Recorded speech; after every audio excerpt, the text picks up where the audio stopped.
오늘 보실 하나님 말씀은 요한계시록 18장 15절부터 20절입니다.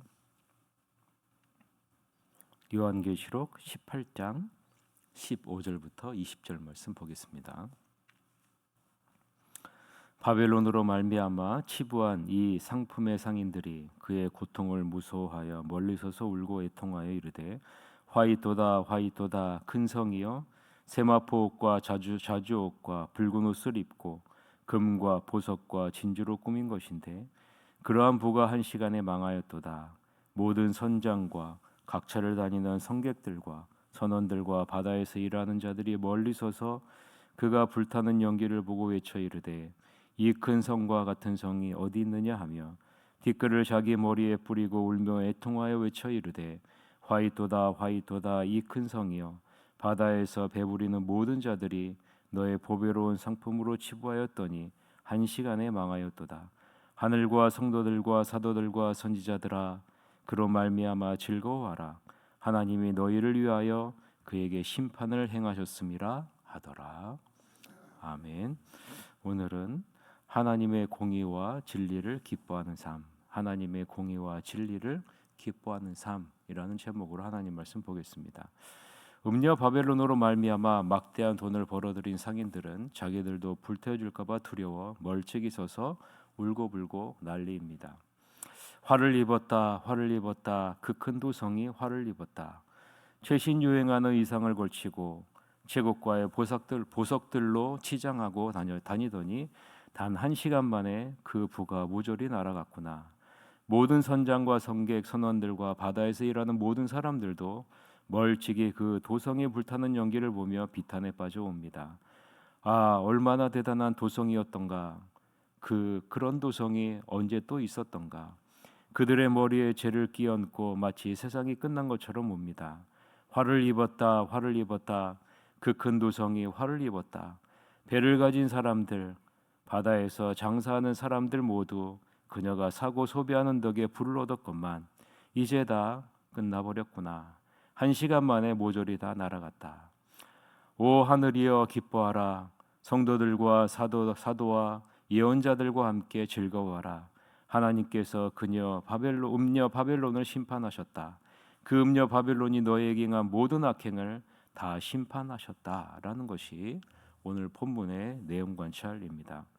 자, 오늘 본문에서 우리가 주목해서 봐야 될 부분들이 있죠. 15절에 보면 멀리 서서 울고 애통했다. 17절에 보면 한 시간에 망하였도다. 20절에 보면 즐거워하라. 이런 부분들을 우리가 주목해서 볼 필요가 있죠. 반복적으로 사용된 문구를 한번 찾아보세요.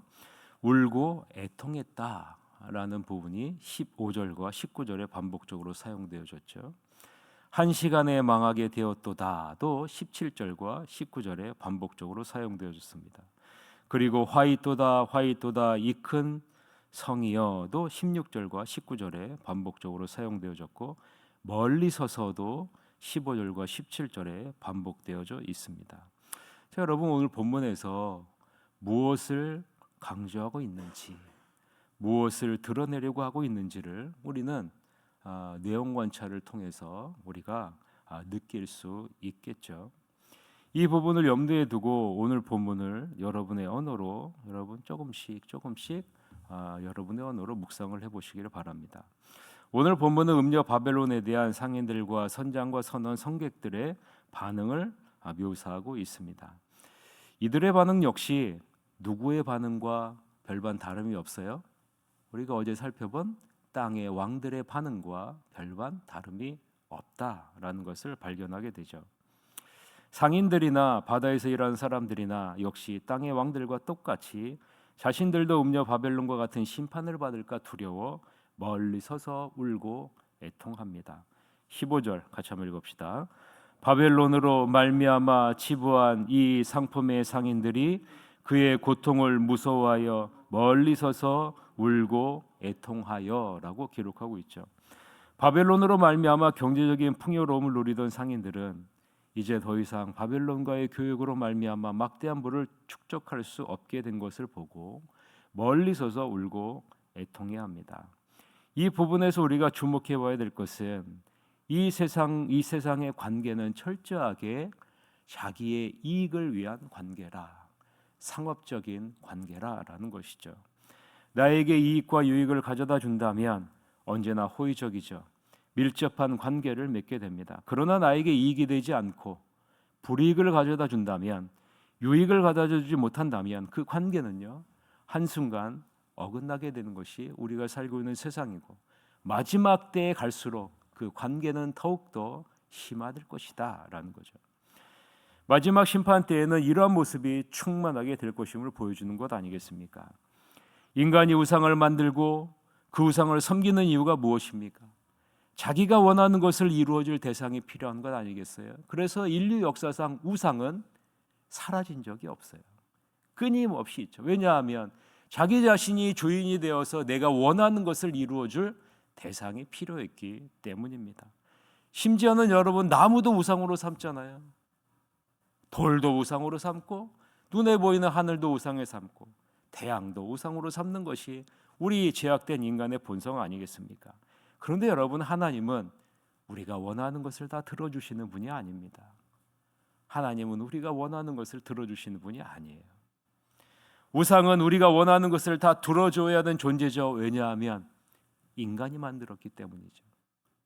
그리고 만들어진 것을 신적인 대상으로 바꿔버리기 때문이죠.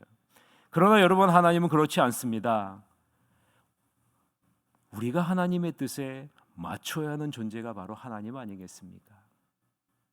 나에게 이익을 가져다 주는 그러한 대상이 하나님이 아니라는 거예요. 이익의 관계가 아니라 하나님과 여러분은 어떤 관계입니까? 인격적인 관계라는 거예요. 인격적인 관계. 마음과 마음이 통하는 관계라는 말이에요. 하나님이 느끼는 것을 여러분이 느끼는, 하나님이 원하는 것을 내가 원하고, 하나님이 뜻하는 것을 내가 뜻하고, 하나님이 슬퍼하는 것을 내가 함께 슬퍼하고, 하나님이 기뻐하는 것을 함께 기뻐하는 것이 인격적인 관계 아니겠어요? 하나님과 우리와의 관계는요, 이 세상이 추구하는 상업적인 이익적인 관계가 아니라라는 것입니다. 그래서 여러분, 기도는 내가 원하는 것을 아뢰고 그것을 얻어내는 수단으로 하나님께서 기도를 주시지 않았습니다. 기도는요, 하나님의 뜻을 나의 뜻으로 삼는 수단으로 준 거죠. 하나님이 기뻐하시는 것을 내가 기뻐하는 수단, 하나님의 마음과 내 마음이 통하는 수단으로 준 거죠. 내가 원하는 것을 구하고 그것을 얻어내는 수단으로 준 것이 아니라라는 겁니다. 지난 새벽에도 말씀드렸지만, 상인들이 아무리 멀리 서서 음녀 바벨론의 멸망을 애통한다 할지라도, 두려워한다 할지라도 그 멸망은 피할 수가 없습니다. 왜냐하면 동일한 운명을 맞이할 수밖에 없기 때문이죠. 상인들이 울고 애통하는 이유를 16절, 17절 상반절에 이렇게 기록하고 있죠. 이르되 화이또다 화이또다 큰 성이여, 세마포옷과 자주옷과 붉은 옷을 입고 금과 보석과 진주로 꾸민 것인데 이러한 부가 한 시간에 망하였도다 라고 기록하고 있습니다. 상인들이 울고 애통하는 이유는요, 더 이상 그들이 얻었던 이익을 바벨론으로부터 얻을 수 없는 상실감 때문입니다. 상인들은 이 큰 성 바벨론이 영원할 곳으로 생각했어요. 자신들의 우상이니까 그렇죠. 자신들의 우상이니까. 세상의 모든 권력과 세상의 모든 부와 세상의 모든 안락함이 이 바벨론 안에 있었기 때문이죠. 바벨론이 추구하던 사고방식과 가치관과 그리고 세계관이 영원한 부와 안락함을 가져다 준다고 믿었고, 이들은 생각했습니다. 영혼에 대한 애통함은 없습니다. 구원받지 못한 것에 대한 애통함이 아니라는 겁니다. 상인들에게 음녀 바벨론은 자신들에게 그저 이익을 가져다 주는 존재에 불과한 거예요. 그 이익을 더 이상 얻을 수 없게 된 것에 대한 애통이라는 것이죠.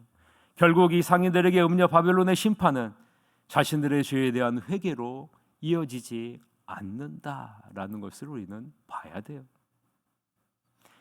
회개는 아무나 하는 것이 아니라는 겁니다. 회개는 하나님의 은혜를 입은, 하나님의 축복을 받은 하나님의 자녀에게 주어지는 특권이다라는 것이죠. 17절 하반절부터 19절은 선장과 성객과 선원과 바다에서 일하는 자들이 애통하는 모습을 묘사하고 있습니다. 모든 선장과서부터인데 같이 한번 읽읍시다.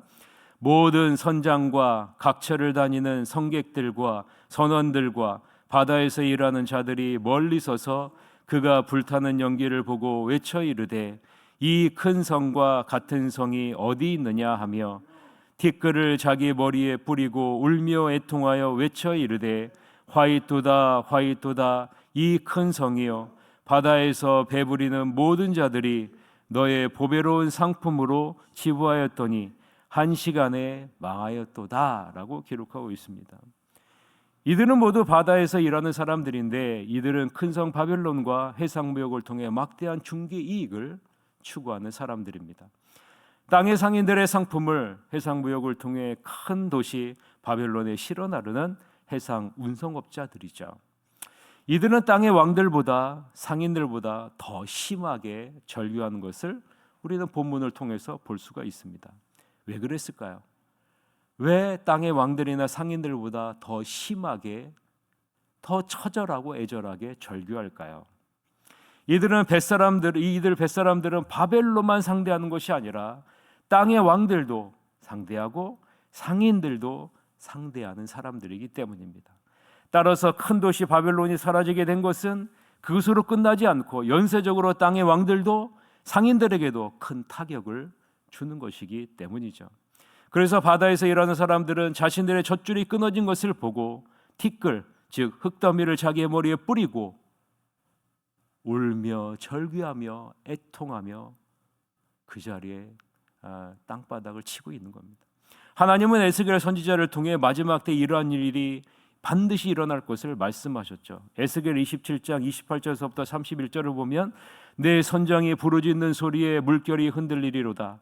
노를 잡는 모든 자와 사공과 바다의 선장들이 다 배에서 내려 언덕에서 서서 너를 위하여 크게 소리질러 통곡하고 티끌을 머리에 덮었으며 제 가운데에 뒹굴며 그들이 다 너를 위하여 머리털을 밀고 굵은 배로 띠를 띠고 마음이 아프게 슬피 통곡하리로다 라고 에스겔 선지자를 통해서 마지막 때 심판에 있을 그 모습을 분명하게 보여주셨습니다. 따라서 배에서 일하는 사람들이 이토록 절규할 수밖에 없는 거예요. 이제 자신들의 생명을 지탱해 준다고 여겼던 배가 무용지물이 되었기 때문입니다. 자신들에게 더 이상 이익을 가져다 줄 대상이 한순간 사라져버렸기 때문이죠. 바다에서 일하는 사람들과 큰 도시 바벨론과의 관계가 어떤 관계인지 여러분 보이시죠? 땅의 왕들이나 상인들이나 바다에서 일하는 사람들이나 큰 도시 바벨론이나 모두 어떤 관계로 얽혀 있어요? 이익의 관계, 상업적인 관계, 조건 없는 사랑으로 얽힌 인격적인 관계가 아니라는 겁니다. 조건이 있는 형식적인 관계를 이 세상 사람들 마지막 때에 갈수록 더 이러한 조건적인 형식적인 관계가 심화될 것을 말씀하고 있는 거죠. 하나님은 분명하게 말씀합니다. 한순간에 이러한 관계는 무너지게 될 것이다. 무너지게 될 것이다. 우리는 이 세상 사람들을 보면서 참 좋다, 참 즐거워 보인다, 행복해 보인다, 여러분 이렇게 생각하고 부러워할 수 있어요. 그러나 여러분 이 세상을 부러워하지 마십시오. 왜냐하면 이 세상의 관계는 한순간 어그러지고 한순간 사라지게 될 관계이기 때문에 그런 겁니다. 하나님은 이때 세상과 원수된 하늘에 속한 참된 신자들에게 다음과 같이 말합니다. 20절에 뭐라고 말해요? 즐거워하라, 즐거워하라. 20절 같이 한번 읽읍시다. 시작. 하늘과 성도들과 사도들과 선지자들아 그로 말미암아 즐거워하라. 하나님이 너희를 위하여 그에게 심판을 행하셨음이라 하더라 라고 말합니다. 하나님은 하나님의 자녀들을 향해 마지막 심판의 때에 말합니다. 즐거워하라, 즐거워하라. 우리는 언뜻 보면 즐거워라는 이 부분이 이해가 되지 않습니다. 어떻게 심판을 보면서 즐거워할 수 있을까? 그러나 이 심판은요, 더 이상 회개의 기회가 없는 마지막 심판이라는 것을 우리는 알아야 됩니다. 더 이상 회개의 기회는 주어지지 않는 마지막 심판이에요. 더 이상 자신의 죄에 대한 회개의 기회가 완전히 사라진 최종적인 완전한 심판이 이루어지는 시점이라는 거죠. 따라서 이 심판은 세상의 죄와 죄의 체계와 영원히 종말을 맞이하는 시간이라는 말입니다. 따라서 하나님의 자녀된 우리는 마침내 선포된 하나님의 공의와 진리 앞에서 즐거워해야 된다라고 하나님이 말씀하고 있는 겁니다.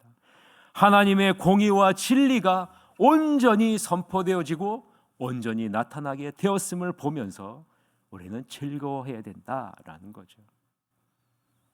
하나님은 성도들이 당한 모든 억울함을 공의의 심판을 통해 반드시 풀어주시는 분이시기 때문이라는 것이죠.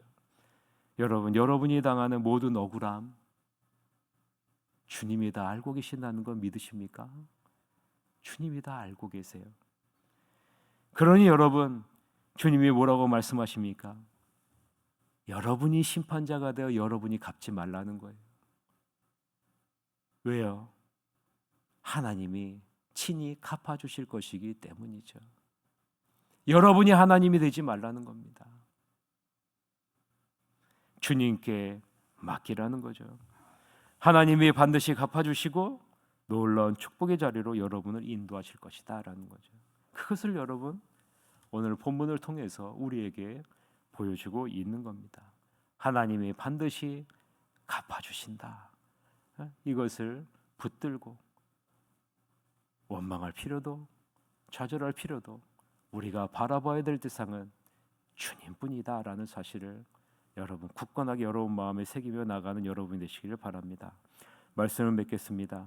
하나님의 심판은 반드시 분명히 임한다는 사실 여러분 잊지 마시고 그날은 두려움이 아니라 기쁨으로 맞이할 수 있도록 그날을 두려움이 아니라 기쁨으로 맞이할 수 있도록 하나님의 공의와 진리를 굳건하게 붙들고 주어진 오늘 하루도 날마다 승리하는 여러분이 되시기를 주님의 이름으로 간절히 축원합니다. 기도하시겠습니다. 하나님